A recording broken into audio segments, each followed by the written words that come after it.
também há uma confusão maior entre nós, que é a Páscoa judaica. E essa eu acho que confunde mais ainda.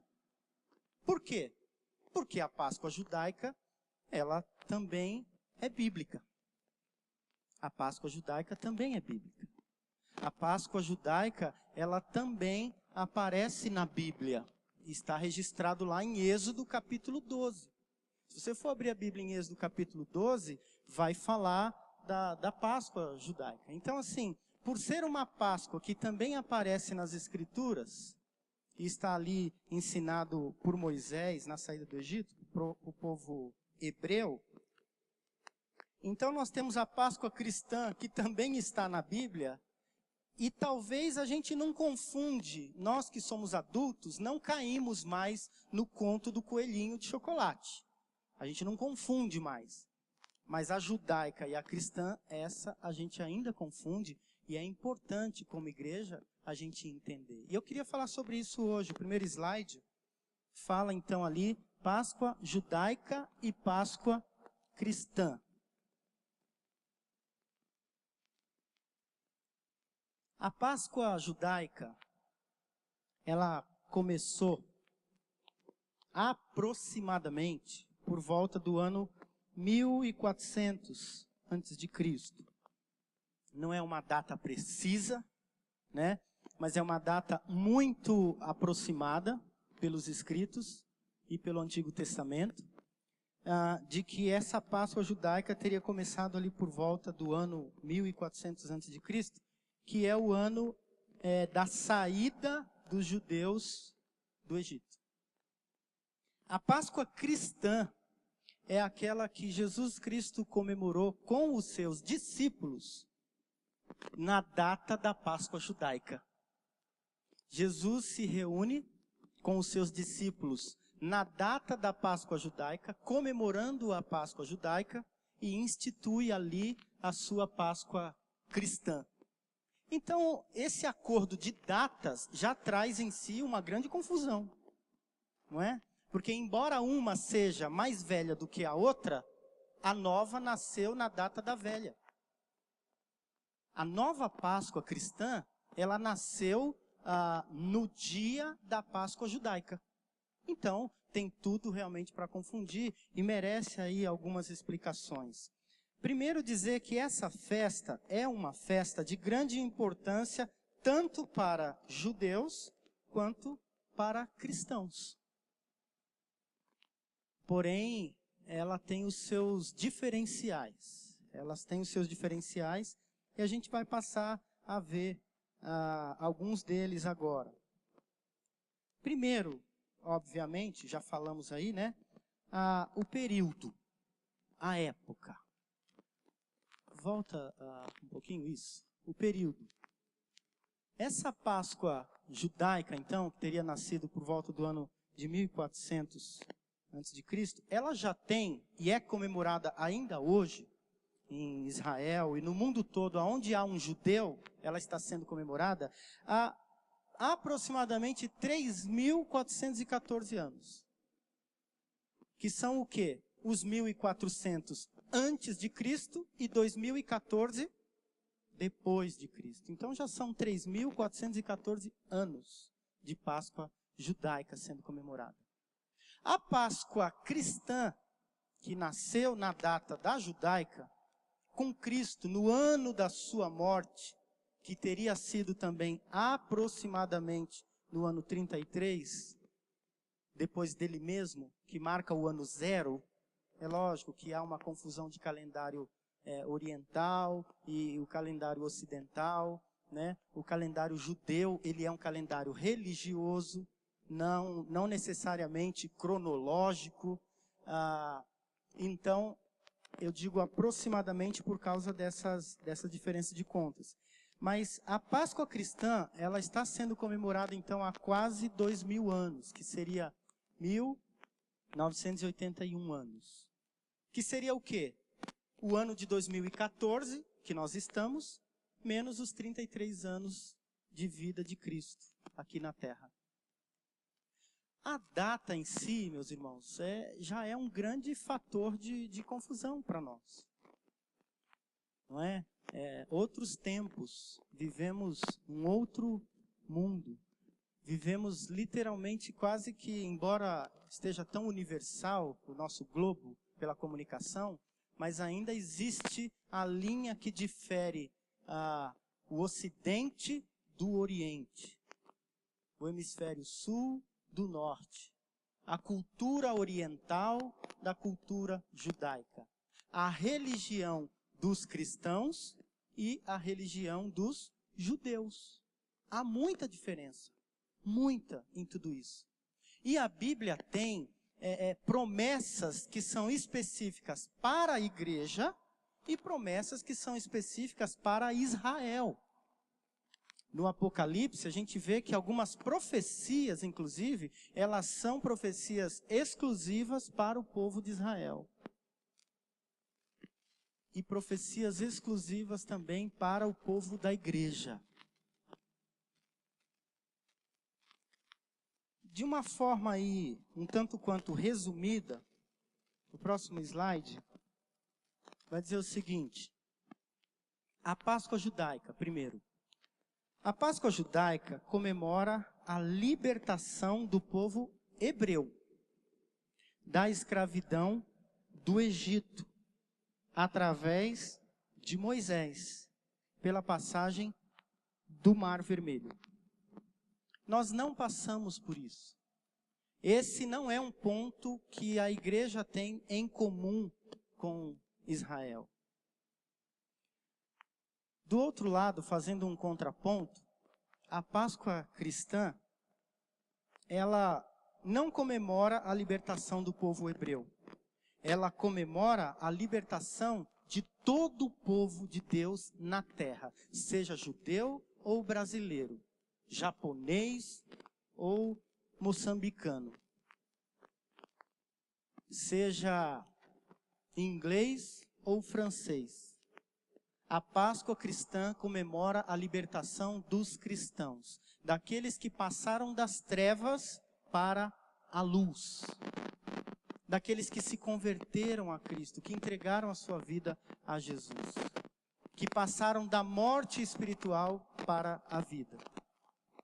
Essa Páscoa cristã que comemora a libertação do povo de Deus, ela comemora um outro tipo de libertação de escravidão. O povo de Israel estava escravo literalmente do faraó do Egito, tomando chicotada e trabalhando por mais de 400 anos, cerca de 430 anos.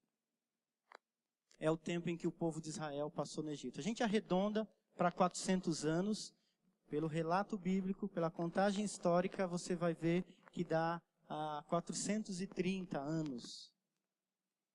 Quase tudo o que você vê sobre o Egito, até muito inclusive de obras arquitetônicas e pirâmides, não foi construído necessariamente com a força braçal dos egípcios. Os egípcios usaram o povo de Israel como escravo para o crescimento do Egito. Muito do que se vê até hoje de arquitetura histórica do Egito teve o apoio de força braçal do povo de Deus que estava trabalhando como escravo ali. Aquele foi o tipo de libertação que os hebreus tiveram, daquele tipo de escravidão. Mas a Páscoa de Cristo, embora ela também traga um certo tipo de libertação, não é esse tipo de libertação que ela traz. A Páscoa cristã, ela traz libertação da escravidão dos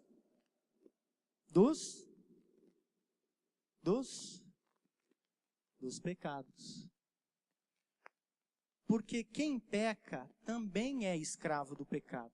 E muito monumento egípcio que é construído no mundo do pecado é feito pelos escravos do pecado. Tem muita obra grande que é obra do pecado, que é feita pelos escravos do pecado. E a Páscoa cristã, ela vem justamente para libertar disso. Jesus se utiliza daquela festa judaica para fazer uma transposição. E a gente vai ver mais claramente ele dizendo isso. Foi isso que eu vim fazer. Então essa obra não é feita através de Moisés, ela é feita através de Cristo e pela sua morte e ressurreição. Porque lembra que entre a morte e a ressurreição se passaram 3 dias. A festa da Páscoa incluía os pães asmos, também uma festa judaica, a gente vai ver mais aqui para frente, que era uma festa que durava 7 dias. No meio daqueles 7 dias em que se comemorava a festa dos pães asmos, que também era referente à saída do Egito de Israel, Jesus se reúne com seus discípulos e celebra a Páscoa. Ele é traído naquela noite, e então ele é julgado, sentenciado e morto, crucificado. 3 dias depois, no domingo da Páscoa, Maria vai até o sepulcro com Maria Madalena e elas encontram o túmulo vazio, porque Jesus não estava lá. Ele tinha ressuscitado. Não foi capricho de Deus fazer com que o seu filho ressuscitasse no domingo da Páscoa. Não foi um mero detalhe. Isso é obra do planejamento espiritual de Deus, nos ensinando que a Páscoa cristã é a ressurreição de Jesus. A Páscoa cristã, ela se completa na ressurreição de Jesus.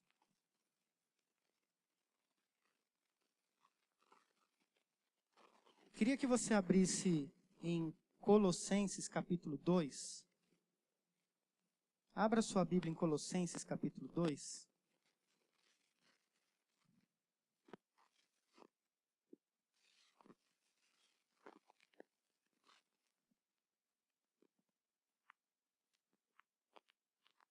Colossenses capítulo 2.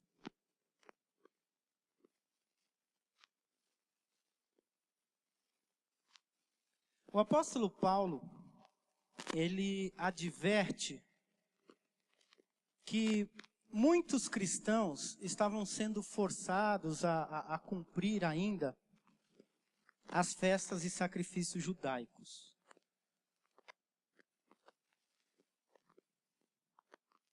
Se a gente for somar o número de festas judaicas e de sacrifícios judaicos, a gente vai ver que são 12. 12, 5 mais 7. 5 sacrifícios e 7 festas. E a igreja cristã primitiva, logo no começo da igreja cristã, estava confusa. Poxa, e aí? Cristo instituiu essa Páscoa, mas a gente tem que fazer qual? A nova, a velha, as duas? Como é que funciona? E eles ficavam se sentindo culpados, porque, puxa, eu não cumpri os 5 sacrifícios, eu não cumpri as 7 festas, eu não cumpri os 12 rituais judaicos estabelecidos por Deus. Aí Paulo fala lá em Colossenses capítulo 2 o seguinte, todos acharam? Amém? Colossenses 2, a partir do versículo 14. Acompanhe a minha leitura. Eu vou ler do 14 até o 17. Ninguém, pois, vos julgue por causa de comida e de bebida, ou dia de festa, ou lua nova, ou sábados, porque tudo isso tem sido sombra das coisas que haviam de vir.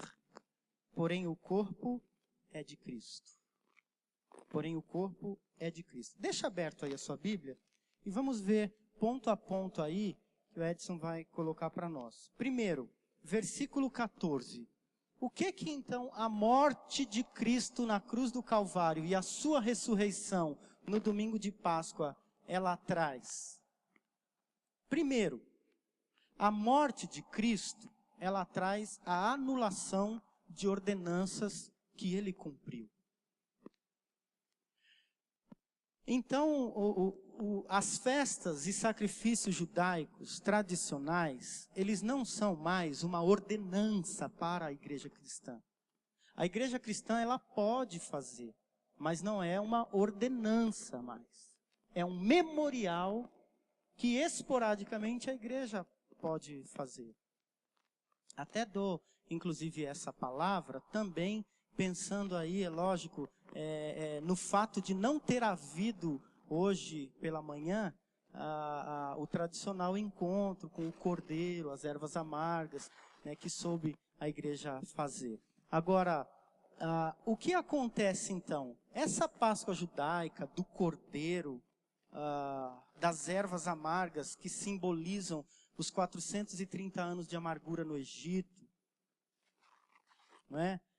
O pão sem fermento significa que eles saíram às pressas, não deu tempo do pão crescer, porque Deus tirou o povo do Egito. E o próprio cordeiro que estava sendo sacrificado não era apenas para ser comido, era para o sangue pintar o batente da porta, porque o anjo da morte não entraria onde visse o sangue. Não é isso? Aonde visse o sangue. Colossenses aqui, Paulo está dizendo que tudo aquilo era apenas uma sombra daquilo que haveria de vir. Um verdadeiro cordeiro, porque o cordeiro de Moisés morreu e não ressuscitou. Cristo é o cordeiro que morreu e ressuscitou e vive para todo sempre. Glória a Deus. Celebremos então a Páscoa cristã. Pastor, e o que fazer com o memorial?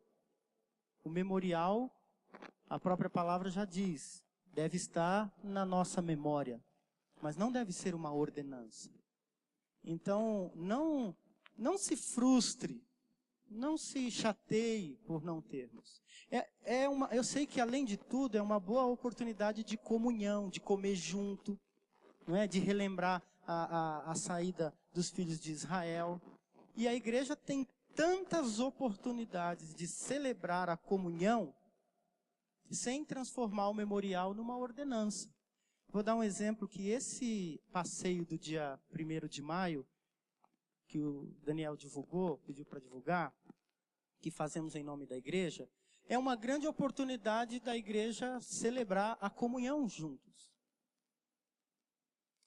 Tudo o que está escrito então no Antigo Testamento ainda é válido, mas não como norma, não como mandamento, não como ordenança.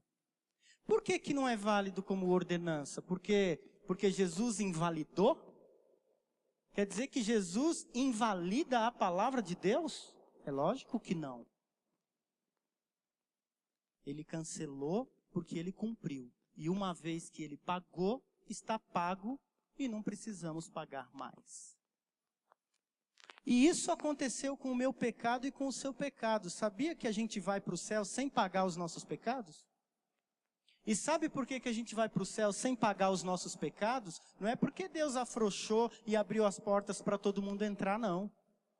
A gente vai para o céu sem pagar os nossos pecados porque Jesus morreu para pagar os nossos pecados. E nós somos gratos a Deus porque entregou o seu Filho Jesus para morrer por nós. Esta é a verdadeira Páscoa cristã. Mas a gente tem que saber que é pecador e que o pecado condena ao inferno. Porque se a gente não entender a má notícia, a gente não valoriza a boa notícia. Muita gente aí fora, se a gente disser, sabia que Jesus morreu por você? Ele vai falar, puxa, valeu, obrigado. Sabe por quê? Porque ele nem tem ideia de que o pecado dele vai mandá-lo para o inferno. Ele não sabe da má notícia. Ele pensa que é bonzinho. Porque nunca matou e nunca roubou, acha que vai para o céu. Mas as pessoas não vão para o céu porque mataram e roubaram. Vão para o céu porque... Não vão para o inferno porque mataram e roubaram. Vão para o inferno porque são pecadoras. E pecadores são todos, não é só o ladrão e o homicida. Todo ser humano é um pecador. Se o que condena é o pecado, então todos estão condenados. E aí Jesus veio para resgatar. Mas a pessoa tem que saber da má notícia, porque senão ela não valoriza a boa notícia. Quer ver um exemplo? Se eu chego para você, ou melhor, se o Júnior chega para você, porque é da área do trânsito também, né? Cuida, ele policia o trânsito, né? Se ele chega para você e fala assim, ô irmão Almir, eu paguei sua multa. O irmão vai falar, mas pagou por quê? Eu não tenho multa. Agora, se ele apresenta, fala, irmão Almir, na passagem da EPTG, você passou num pardalzinho lá, acima da velocidade, e foi multado 10 vezes. Estourou seus pontos e são R$3.000. Eu não posso fazer nada pelos seus pontos. Mas os R$3.000 eu paguei para você. Aí faz sentido. Ele vai dar um glória a Deus dessa altura, né? Fala, obrigado, meu irmão. Glória a Deus. Mas ele só vai dar valor quando souber da má notícia. Se falar, olha, paguei tuas multas, ele fala, pagou o quê? Não devo nada. Mas mostra a foto. Mostra. Fala, olha, você foi multado 10 vezes, você está condenado. Mas eu paguei a condenação por você. Então, sabe quando é que o mundo vai dar valor para a boa notícia de que Jesus morreu por ele? Quando souber que se não for a morte de Jesus, ele vai para o inferno. Se você não entregar a sua vida a Jesus, você está condenado. Então, antes do mundo saber a boa notícia, ele tem que saber da má notícia. Olha, você foi multado. Não, mas não se preocupe. Jesus pagou por você. O evangelho é boas novas. E não existe boas novas se eu não souber das más velhas. Eu não vou dar valor para as boas novas se eu ainda não sei das más velhas. Chega numa pessoa que nem sabe que está doente e fala, ó, te trouxe um remédio. Ele vai dar de ombro. Joga teu remédio fora. Eu falo, não, mas eu tenho o diagnóstico. Você está doente. Mostra o diagnóstico, você está doente. Primeiro, sabendo que está doente, aí ele vai dar valor para o remédio. Enquanto não sabe que está doente, vai desprezar o remédio. Páscoa cristã diz respeito a tudo isso. Jesus, a morte dele traz uma anulação da ordenância, não porque ele cancelou, mas porque ele cumpriu. Está pago, você não deve. Isso é Páscoa cristã. Versículo 15.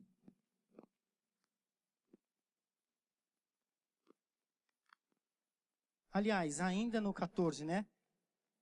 Tendo cancelado o escrito de dívida que era contra nós e que constava de ordenanças, ou seja, não é mais uma ordenança, o qual nos era prejudicial e removeu inteiramente, cravando aonde? Na cruz. Pendurou a conta na cruz e falou, está pago. É na cruz que o meu pecado é pago. Não é pela minha penitência, ou por ser bonzinho. É na cruz que o meu pecado é pago. E agora sim, no 15, e despojando, ou seja, jogando fora os poderes, porque principados é poderes, e as potestades, ou seja, os governos deste mundo e os governos do mundo espiritual, Jesus subjugou, venceu todos esses poderes publicamente e os expôs ao desprezo, triunfando deles aonde? De novo, na cruz. Então, a morte de Cristo traz anulação de ordenança, porque ele cumpriu. A morte de Cristo traz anulação de governos e poderes humanos, porque ele subjugou. E a morte de Cristo, no versículo 16, traz anulação de leis de antigas festas santas. Olha só o versículo 16. Ninguém, pois, vos julgue por causa de comida, ou a bebida, ou o dia de festa, ou lua nova, ou sábados. Ele está dizendo assim, igreja do Senhor, não deixe que ninguém julgue vocês por causa da festa X, Y ou Z. Porque o tipo de comida é esse ou aquele, qual comida é santa, qual não é. Porque a comida santa agora é aquela que Jesus instituiu. Que é o corpo dele mesmo. A nossa comida é Jesus. A nossa festa é Jesus. A nossa Páscoa é Jesus. Ninguém, pois, vos julgue por causa de comida ou bebida, ou dia de festa, ou lua nova, ou sábados. Porque a morte de Cristo traz anulação de leis de antigas festas santas. Santo agora é só Jesus. E o versículo 17 fala que, porque tudo isso o quê? Todas as festas, todas, no plural, e eu vou mostrar quais são daqui a pouco, no próximo slide. Todas essas festas, são apenas uma sombra daquilo que haveria de vir. Leia na sua Bíblia aí o versículo 17. O que está dizendo? É sombra do que viria no futuro.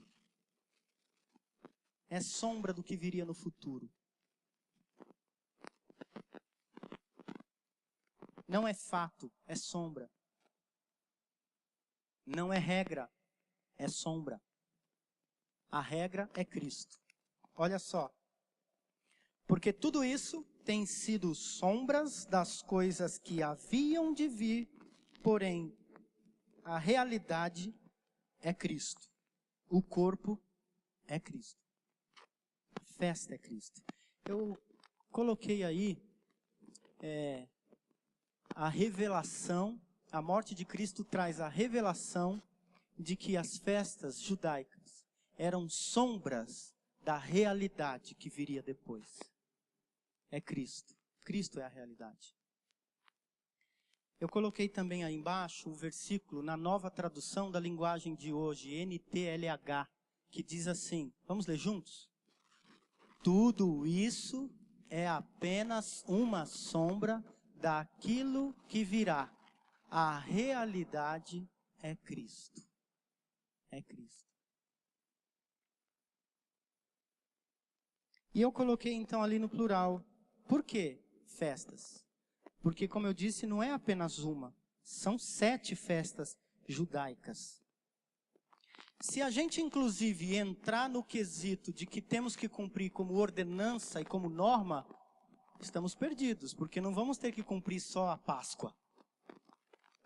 Próximo slide. Nós teríamos que cumprir a Páscoa, que está em Êxodo 12, o Pessach, os pães asmos, festa dos pães asmos, que está em Levítico 23:6, Matzot.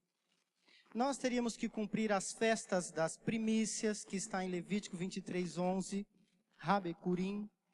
Nós teríamos que cumprir a festa da colheita, que está em Levítico 23:15, Shavuot, que acontece 50 dias depois da festa das primícias.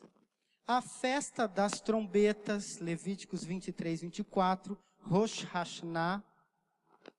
A festa da expiação, que os judeus chamam até hoje de Yom Kippur, que está em Levítico 23, do 27 e seguintes. A festa dos tabernáculos, também conhecida como festa das cabanas, festa das luzes, né? No Levítico 23, de 40 a seguintes, que é a festa de Sukkot. Fora os 5 sacrifícios. 5 sacrifícios e 7 festas. O que podemos então fazer com elas? Podemos, esporadicamente, comemorar uma ou outra, não como norma, não como regra, tem que ser feito, mas como um princípio, tirando lições, porque todas essas festas judaicas trazem lições para a nossa vida cristã hoje. A erva amarga do Egito lembra o nosso tempo amargo no mundo antes de Cristo. O cordeiro que Moisés mandou sacrificar é o cordeiro Jesus que foi sacrificado na cruz. O pão sem fermento que Moisés usou na Páscoa judaica também é o pão que Jesus usou na ceia, dizendo: este é o meu corpo. Então, em cada uma dessas 7 festas, a gente pode fazer a mesma coisa. Tirar princípios e esporadicamente fazê-las como um memorial, tirando princípios. Mas norma, nenhuma delas mais é norma para a igreja cristã. Nenhuma delas é norma, é princípio. E ai de nós se tentarmos cumprir todas elas. A gente não dá conta, não. Assim como Israel não deu conta de cumprir tudo. E por Israel não ter dado conta de cumprir tudo, Deus mandou Jesus. Jesus cumpre tudo. Quem tem Jesus cumpriu tudo. Quem tem Jesus cumpriu tudo. É através de Jesus que eu agrado Deus. Deus olha para mim e se agrada, não é quando Ele vê meu cumprimento dos rituais. Deus olha para mim e se agrada quando Ele vê Jesus na minha vida, porque Jesus cumpre tudo por nós. Ai de nós se tentássemos ganhar o apoio, o amor e a graça de Deus através dos nossos sacrifícios e através dos nossos eventos e através dos nossos cultos e através das nossas festas. Ai de nós! Nós precisamos de Jesus para agradar a Deus. Quando Ele vê Jesus na minha vida, Ele se agrada de mim, porque Jesus me santifica. Jesus te santifica. Jesus te salva. Jesus cumpriu. Quando Jesus ressuscitou, naquele domingo de Páscoa, Ele apareceu no caminho de Emaús. E quando Ele ressuscitou, naquele domingo de Páscoa, Ele apareceu aos discípulos, viveu ainda mais 40 dias na terra e num desses dias Ele encontra 2 discípulos que estavam indo embora, falando a respeito da morte de Jesus. E Ele fala que Ele é o cumprimento de todos os acontecimentos do Antigo Testamento. Vamos ler juntos ali o Evangelho de Lucas, capítulo 24 ao 27, versículo 27. Vamos juntos? Começando por Moisés e por todos os profetas, mostrou-lhes o que dele se achava escrito em todas as Escrituras. Então Jesus ressuscita no domingo de Páscoa. Os discípulos estão caminhando no caminho de Emaús e Jesus, com uma roupa brilhante, aparece já ressuscitado ou ressurreto. Ele aparece no meio dos discípulos e perguntam: do que vocês estão conversando? Os discípulos viram aquele homem tão resplandecente, tão brilhante, que não reconheceram. E falaram: será que você não sabe que mataram o Messias? E mal sabiam que estava falando com o Messias. E aí Jesus começa a falar de todos os profetas, começando lá de Moisés e mostrando para eles que tudo o que estava escrito na Escritura era a respeito de Jesus. Todo o Antigo Testamento é sombra do que viria em Jesus. Desde o Éden. Desde o jardim do Éden, quando Adão e Eva pecou, ficaram com vergonha, fizeram roupa de figueira para se esconder, e Deus falou: roupa de figueira não, roupa de pele de animal. Não é sacrifício vegetal que vai esconder o pecado e a nudez. É um sacrifício vivo. Era um cordeirinho, um animalzinho. Por que um animalzinho? Por que um cordeirinho manso e tão inocente? Porque lá no jardim do Éden já havia uma sombra do que Deus iria fazer para redimir o pecado da humanidade. Deus iria sacrificar o seu filho Jesus. E cada cordeiro, cada carneiro que foi morto em prol de Israel, simbolizava o verdadeiro carneiro, o verdadeiro cordeiro, Jesus Cristo, que viria morrer por nós. Que bênção, que livramento. Livramento para nós, sufoco para ele. Vida para nós, através da morte dele. Conquista para nós, orgulho para nós, através da vergonha dele na cruz. Somos cobertos, o pecado é coberto pelo sangue de Jesus. Mas ele foi descoberto e desnudado na cruz. Rasgaram suas roupas, envergonharam, humilharam, esbofetearam, chicotearam e crucificaram Jesus. Graças ao martírio e graças à morte, graças à desgraça dele, nós temos a graça dele em nós. Não é para a gente desprezar isso, não. Isso é o que tem que ser comemorado. Quando a gente falar um para o outro, meu irmão, feliz Páscoa, é tudo isso que a gente está dizendo. Tudo isso. Feliz ressurreição de Cristo. Ele não ficou humilhado na cruz. Ele não ficou derrotado na morte. No domingo da Páscoa, ele ressuscitou. E na véspera da Páscoa, ele ceiou e instituiu com Jesus. Queria ler um versículo que está em 1 Coríntios 5, versículos 7 e 8. Vamos juntos. Lançai fora o velho fermento, para que sejais nova massa, como sois de fato, sem fermento. Pois também Cristo, nosso Cordeiro Pascal, foi imolado. Por isso, celebremos a festa, não com o velho fermento, nem com o fermento da maldade e da malícia, e sim com os asmos da sinceridade e da verdade. É isso que ele está dizendo. Sabe o velho pão? Joga isso fora. Sabe o velho fermento, o asmo, o pão sem fermento, o antigo? Vamos celebrar a festa, sim, mas não com esse pão, mas com a nova aliança. E Cristo é a nova aliança. Cristo é a nova aliança.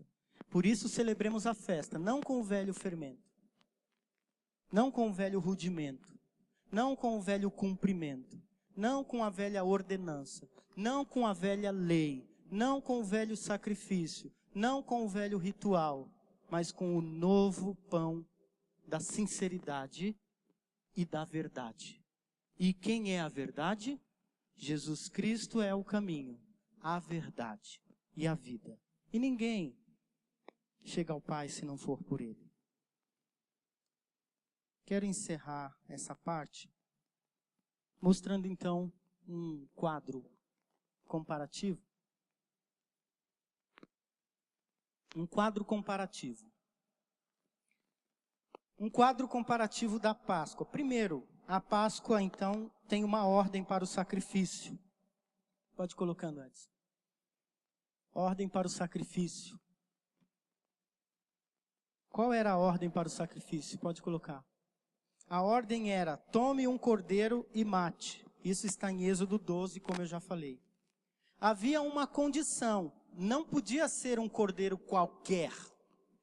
Está escrito em Êxodo 12, 5, que tinha que ser um cordeiro sem defeito. E tinha uma razão para isso. E a razão está escrito em Êxodo 12, 12. A razão é que Deus traria julgamento sobre os primogênitos do Egito.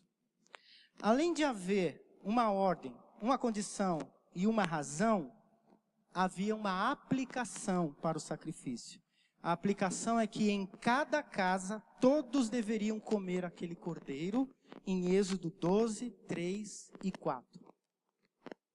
E aí vem a nossa Páscoa cristã. Aonde haveria de se tomar um cordeiro, João capítulo 1, versículo 9, diz que Jesus é o cordeiro. Amém?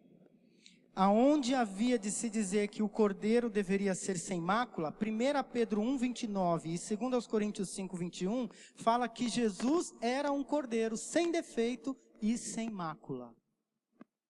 Aonde dizia que a razão do sacrifício era o julgamento, Hebreus 9:27 fala que todos estão debaixo de um julgamento e que sem Cristo todos estão condenados. Essa é a má notícia que vai dar valor para a boa notícia. E a boa notícia, então, é que Jesus se faz o cordeiro. Jesus se faz o pão sem fermento. Jesus é a festa da Páscoa. Jesus é a festa do pão sem fermento, do pão asmo. Jesus é a festa da expiação, a expiação do pecado, porque expiação é perdão. Jesus é a festa dos tabernáculos, porque é nele que a gente mora, é nele que a gente se esconde, e tabernáculo significa cabana. Jesus é a festa da colheita, porque é nele que a gente tem rendimento e vida.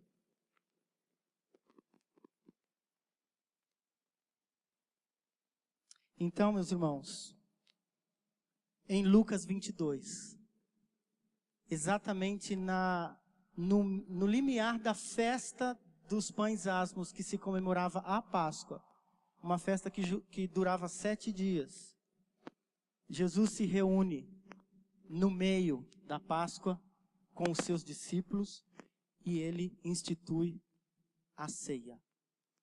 É na Páscoa que Jesus instituiu a ceia. E nós vamos cantar cânticos que falem dessa verdade, da redenção de Cristo, da edificação da igreja e do amor de Deus. E após esses cânticos, nós então tomaremos a ceia. Agora sabendo, de fato, entendendo que o nosso Cordeiro Pascal, ele foi morto e sacrificado. E nós temos a nova aliança em Cristo Jesus. Assim crendo, assim entendendo e assim vivendo, celebremos a Páscoa do Senhor.